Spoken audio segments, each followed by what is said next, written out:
Good morning students. अब आज की क्लास में, अभी की क्लास में हम लोग पढ़ेंगे फोर्स के बारे में, इलेक्ट्रोस्टैटिक फोर्स। जैसा कि हम लोग जानते हैं, लास्ट क्लास में हम लोग पढ़े थे चार्ज के बारे में, चार्ज से रिलेटेड प्रॉब्लम्स वगैरह सब हम दिए आप लोग को। उम्मीद है आपको अच्छा लगा होगा, और अगर अच्छा लग रहा है तो जिस तरह से हम आपका कुछ काम कर रहे हैं, आप भी मेरा कुछ काम कर दीजिए बैठे बैठे। अच्छा लग रहा है, अगर वीडियो सही लग रहा है, समझ में आ रहा है तो लाइक कर दीजिए, सब्सक्राइब कर दीजिए, और बेल का जो बटन है उसको पुश कर दीजिए, ताकि जब भी हम न्यू वीडियो दें वो आपको डायरेक्ट पता चल जाए कि आपको इन्फॉर्मेशन मिल जाए कि कुछ न्यू वीडियो आया। Okay, come to the point. अब हम लोग आज पढ़ेंगे इलेक्ट्रोस्टैटिक फोर्स के बारे में, जिसको इलेक्ट्रिक फोर्स बोलते हैं। इलेक्ट्रोस्टैटिक फोर्स,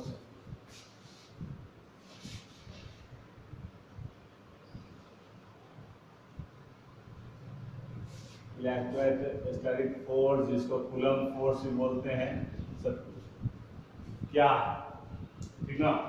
तो पहले हम इसको जाने की क्या है। देखिए, जिस तरह से दो मैसिव ऑब्जेक्ट एक दूसरे को अट्रैक्ट करता है, दो मास एक दूसरे को फोर्स लगाता है, दो मास के बीच ग्रेविटेशनल फोर्स ऑफ अट्रैक्शन लगता है, उसी तरह उसी सेम वे दो चार्ज पार्टिकल के बीच, टू चार्ज पार्टिकल के बीच भी फोर्स लगता है। टू चार्ज पार्टिकल के बीच भी क्या होता है, फोर्स लगता है। तो आराम से स्टेप बाय स्टेप हम बोलेंगे, पॉइंट वाइज पॉइंट।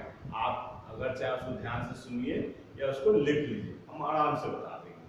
तो ये जो फोर्स होता है, ये दो चार्ज के बीच, ये फोर्स का कुछ, मान लीजिए एक चार्ज है Q1, दूसरा है Q2, एक A पॉइंट पर है, दूसरा B पॉइंट पर है। इन दोनों के बीच की दूरी मान लीजिए R है, व्हाटएवर द वैल्यू, इससे लेना देना नहीं है। मान लेते हैं क्या है, R है सेपरेशन बिटवीन देम। तो ये जो फोर्स है ना, दो चार्ज एक दूसरे को ऑलवेज क्या करता है, या तो अट्रैक्ट करेगा या रिपेल करेगा, यानी they develop force of attraction और रिपल्सन बिटवीन टू चार्जेस।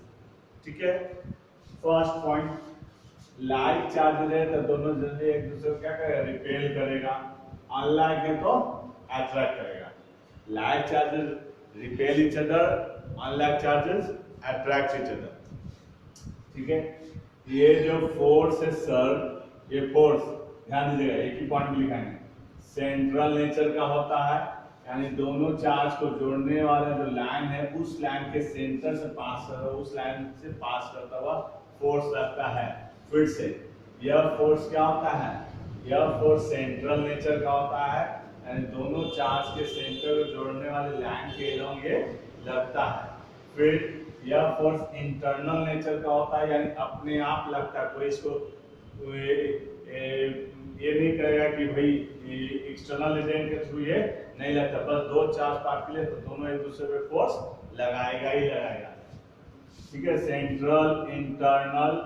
फिर ये फोर्स एक्शन रिएक्शन का होता है। एक्शन रिएक्शन मतलब क्या, ये चार्ज इसको जितना फोर्स लगाएगा, ये भी चार्ज इसको उतना ही फोर्स लगाएगा।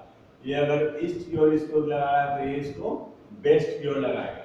क्लियर है, ये क्या है, central nature, internal, action reaction, and last conservative nature का होता है। यह फोर्स कैसा होता है, कंजर्वेटिव नेचर का होता है, यानी इस फोर्स के एक्शन के कारण टोटल एनर्जी जो है ना सिस्टम का कंजर्व रहता है, एनर्जी लॉस नहीं होता है। ठीक है, तीसरा पॉइंट समझिए, ये जो फोर्स है, यह फोर्स दो चार्ज पार्टिकल के बीच जो फोर्स है, दो चार्ज पार्टिकल के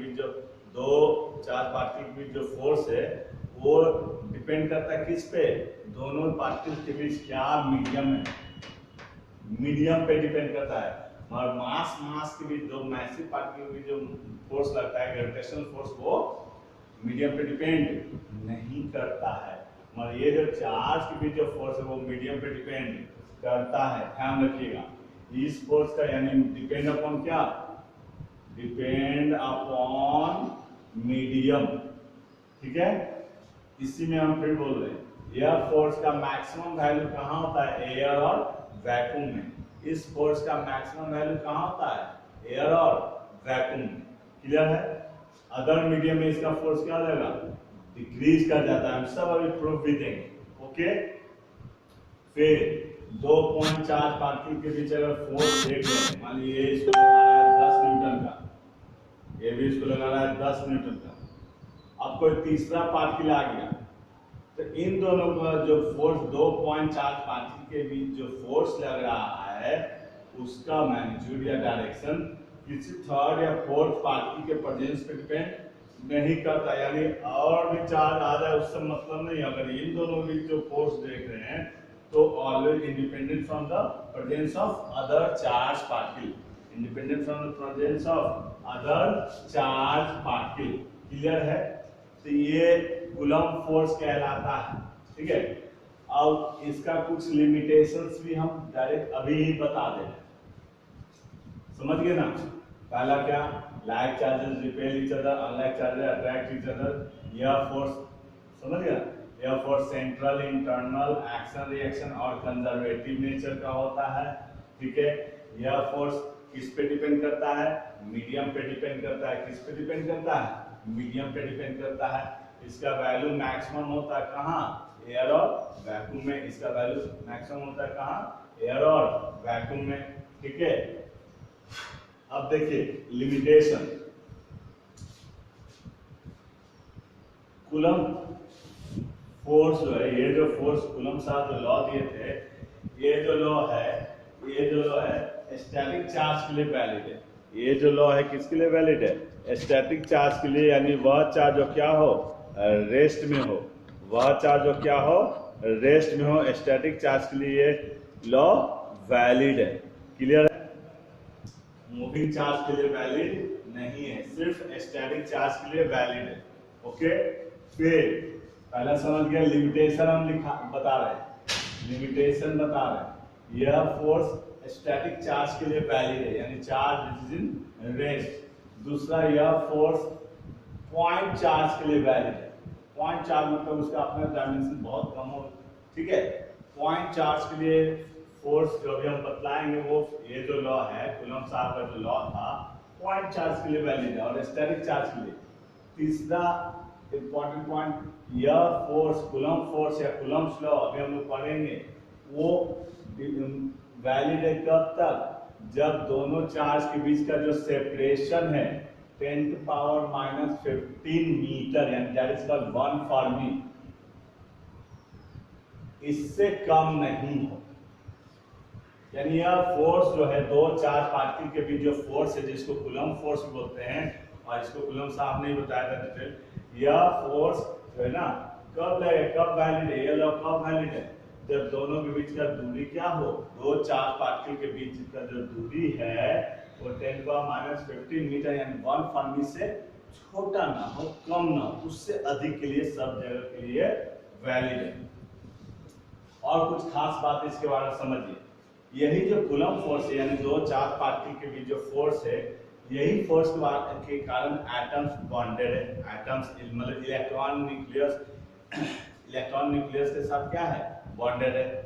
यही फोर्स के कारण एटम के साथ भी क्या बॉन्डेड है, एटम मॉलिक्यूल्स के साथ बॉन्डेड है। मतलब यह फोर्स बहुत ही इंपॉर्टेंट है, ठीक है, दो चार्ज पार्टिकल के बीच। अब देखिए समझ गए सब, तो इसको अब कूलम्ब साहब के नजरिए से देखेंगे कि कूलम्ब साहब ने कूलम्ब लॉ क्या है। कूलम्ब लॉ, इसी फोर्स को अच्छी तरीके से जानने के लिए डिटेल में थ्योरेटिकली जानने के लिए हम लोग कूलम्ब लॉ पढ़ते हैं। कूलम्ब लॉ, यह लॉ क्या कहता है, यह लॉ कहता है, देखिए दो पॉइंट चार्ज है, Q1 Q2, एक A पर है दूसरा B पर है, दोनों के बीच का सेपरेशन क्या है, R। वो हम दिखा नहीं रहे क्योंकि क्या हुआ आप फिगर से समझ रहे। अगर दोनों लाइक चार्जेस है, अगर ये पॉजिटिव है ये भी पॉजिटिव, अगर ये नेगेटिव है तो ये भी नेगेटिव, यानी लाइक चार्ज है तो दोनों एक दूसरे को क्या करेगा, रिपेल करेगा। दोनों एक दूसरे को क्या करेगा, रिपेल करेगा। देखिए वेक्टर साइन नहीं दी। और अगर अनलाइक है तो दोनों एक दूसरे को क्या करेगा, माइनस प्लस प्लस माइनस। देख रहे हैं आप, एक जस्ट सिंबल वाइज मैं बताने का कोशिश कर रहा हूं कि देखिए अगर ये पॉजिटिव है और ये भी पॉजिटिव है, अगर ये नेगेटिव है और ये भी नेगेटिव है, यानी लाइक चार्जेस है तो एक दूसरे को रिपेल करेगा, अनलाइक है तो एक दूसरे को अट्रैक्ट करेगा। क्लियर है, दोनों फिगर से हम बता दिए। तो कूलम्ब साहब के अनुसार कूलम्ब्स लॉ क्या है, कूलम्ब्स लॉ क्या है? कूलम्ब साहब का जो लॉ है उनका कहना है कि जो फोर्स ऑफ अट्रैक्शन और रिपल्सन, अट्रैक्शन और रिपल्सन, अट्रैक्शन और repulsion between two point charges, दो पॉइंट चार्ज के बीच जो फोर्स ऑफ अट्रैक्शन और रिपल्सन है वो डायरेक्टली प्रोपोर्शनल होता है product of the charges, magnitude directly proportional to the magnitude of product of the charges, magnitude of force. ध्यान से सुनिएगा, अगर लिखना हो तो लिख लीजिएगा फिर से। According to Coulomb's law, the magnitude of force of attraction or repulsion between 2 point charges is directly proportional to the product of magnitude of charges and inversely proportional to the square of the separation between them। यानी ये जो force है दो charge के बीच, दोनों charge के magnitude के product के बराबर डायरेक्टली प्रोपोर्शनल होगा और इनवर्सली होगा दोनों के बीच का सेपरेशन। अब इसको हम लोग एक साथ लिख दें, ये होगा यहाँ ये प्रोपोर्शनल है, ठीक है। अब यहाँ हम प्रोपोर्शनल साइन को हटा रहे हैं, मान लेते दोनों चार्ज कहाँ है, एयर में, तो यही दोनों के बीच का क्या, फोर्स ऑफ अट्रैक्शन और रिपल्सन का मैग्नीट्यूड। यहाँ पर के जो है इलेक्ट्रोस्टैटिक कांस्टेंट बोलते हैं, इसका वैल्यू, इसका मान होता है 1/4πε0, ठीक है। यहाँ पर हम लोग एयर लेके चल रहे हैं, एयर के लिए, और इसका वैल्यू होता है 1/4πε0 का वैल्यू होता है, देख लीजिए ध्यान से, 9 × 10⁹, 9 × 10⁹। अगर यूनिट देखा जाए तो के को हम लोग इतना लिख सकते हैं, this is F × r² Q1 × Q2। तो यहाँ से हम लोग देख रहे हैं कि के का एक्चुअल मान ये हुआ, इसको इस तरह से यूनिट में लिख सकते हैं, फोर्स का न्यूटन, ए मीटर स्क्वायर, कूलम में स्क्वायर। देखिए सर आप ध्यान दीजिए, 1/4πε0, ठीक है, इसका वैल्यू कितना होता है, 9 × 10⁹, किसमें, एसआई सिस्टम में, और इसका वैल्यू 1 होता है किसमें, सीजीएस सिस्टम, एकदम याद रखिएगा, ठीक है। 10 इन एयर, ध्यान दीजिएगा, एयर में दो चार्ज पार्टिकल के बीच जो फोर्स का मैग्नीट्यूड है वो क्या होगा, 1/4πε0 Q1 Q2/r²। यहाँ ध्यान देने वाली बात ये है कि यहाँ पर चार्ज का वैल्यू हमेशा पॉजिटिव रखेंगे, अगर दोनों में कोई एक नेगेटिव भी है तो हम सिर्फ पॉजिटिव वैल्यू रखेंगे, नेगेटिव साइन के साथ यहाँ पे नहीं रखना है। तो एयर में ये हुआ, ठीक है। Force between 2 point charges in air, clear है, 1/4πε0। और इसको ज्यादा डिटेल जानना चाह रहे हैं तो इसका वैल्यू तो हम लोग जानते हैं, 9 × 10⁹ जान रहे हैं। और यहाँ अगर हम लोग को चार्ज का वैल्यू पता है, दोनों चार्ज का वैल्यू, दोनों के बीच का सेपरेशन पता है, ध्यान देने वाली बात यह है कि चार्ज कूलम में होना चाहिए और डिस्टेंस मीटर में, यानी ऑफ यूनिट एसआई सिस्टम। तब हम यहाँ पर वैल्यू पुट करके दो पॉइंट चार्ज पार्टिकल के बीच का फोर्स का मैग्नीट्यूड निकाल सकते हैं। Is it clear? फिर देखिए, इन मीडियम, किसी मीडियम में, तो देखो कोई भी मीडियम होता है तो उसका एक डायलैक्ट्रिक कांस्टेंट होता है, इसको रिलेटिव परमिटिविटी लिखिए, इसको ध्यान से लिख, PERMIDTIVITY परमिटिविटी, या इसको क्या कहते हैं, डाइलेक्ट्रिक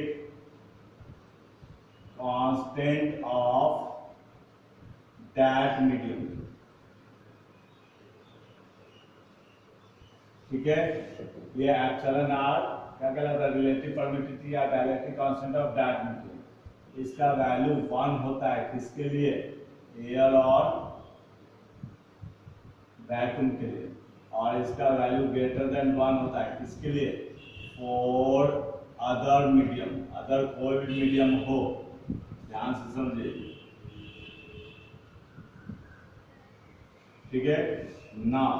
तो जो फोर्स होगा सर मीडियम, देखिए एम फॉर मीडियम, एफ बड़ा सा, एम उसके साथ छोटा सा, क्या हो जाएगा 1/4 पाई एप्सिलॉन नॉट, यहाँ एक एप्सिलॉन आर आ जाता है, बस कुछ नहीं, बस इतना ही, तो बाकी सब same, Q1 Q2 bye are square. ठीक है, ये होता है मीडियम में फोर्स, ये होता है मीडियम में force.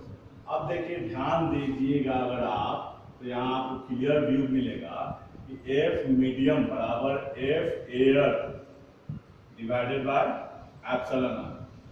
F medium equal to F air upon epsilon R, यानी एयर में फोर्स बाय दिस। तो देख लीजिए, मीडियम में हम लोग को दो चार्ज पार्टिकल के बीच का फोर्स हम लोग को मिल गया, किसमें, मीडियम में मिल गया।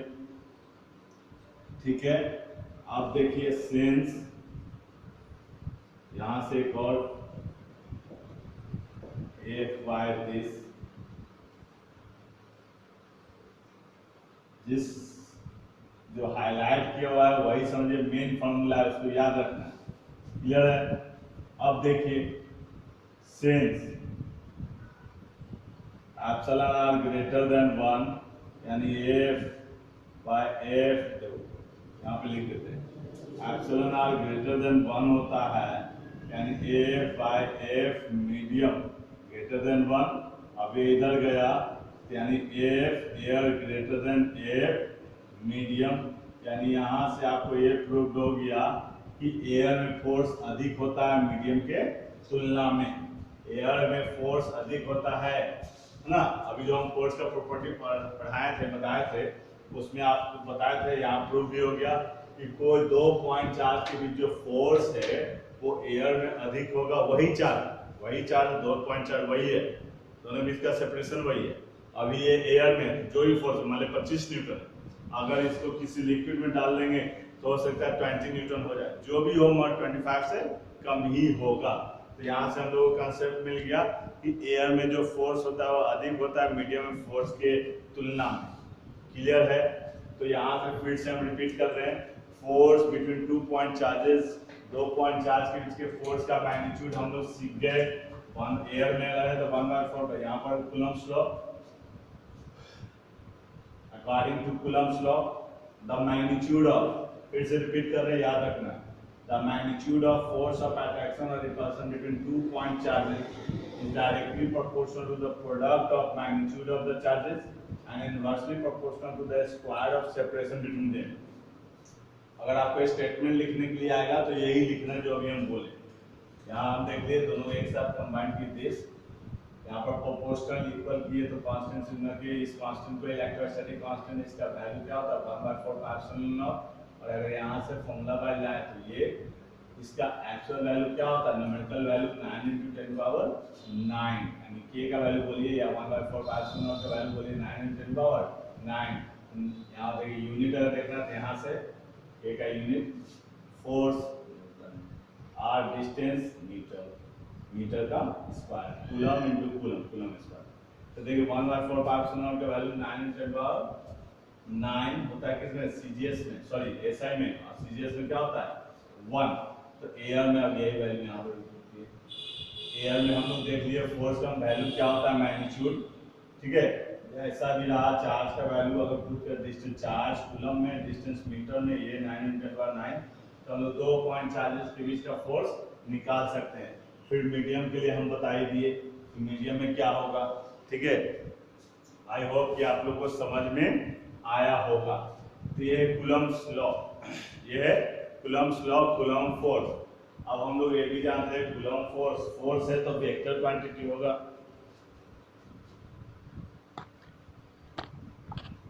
फोर्स है तो वेक्टर क्वांटिटी होगा, ठीक है। फोर्स है तो वेक्टर क्वांटिटी होगा। अब वेक्टर है तो इसको वेक्टर फॉर्म से भी हम लोग सीखेंगे कि वेक्टर कैसे क्या इसको करेंगे अगले वीडियो में, ठीक है। अगले वीडियो में हम लोग वेक्टर फॉर्म सीखेंगे। Thank you.